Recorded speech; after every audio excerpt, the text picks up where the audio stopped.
Start na tayo pag guys. Yun, itong yung dark legs na babae, directly acquired from Chicken Bulik sa Wildfoot. Two-way cross na siya. Yung naman, isang bulik, 3/4 na Golden Boy sweater, 1/4 na Edumdum Bulik.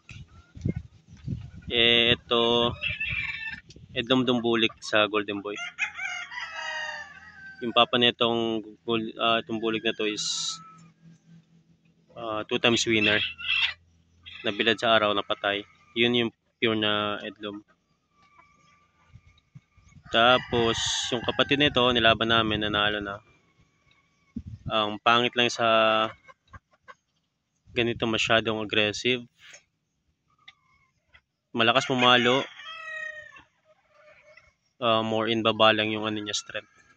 Umaangat pero hindi kaparas ng Golden Boy na mas maangat. Mas vertical yung Golden Boy pumalo. Pero ito very game, power, tsaka malakas bumangga. Well, sa Chicken Bulik, magagaling itong mga bulik na Serkent eh. Feeling ko malaki maitutulong niya sa bulik namin. I-improve ko na lang line na to. Sa breeder, naman eh. Kailangan lang natin i-improve yung bloodline or strain natin. Yan no.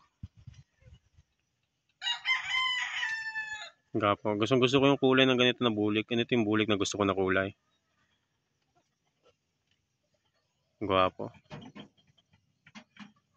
Medium to low station to na bulik. May katangkaran naman yung dalawang bulik na babae. Matapang to na strain. Nga eh. Man-hitter. Saka super game, lakas nito sa basaan. Kahit wasak-wasak na yung yan. Hindi yan bibigay basta-basta. Yan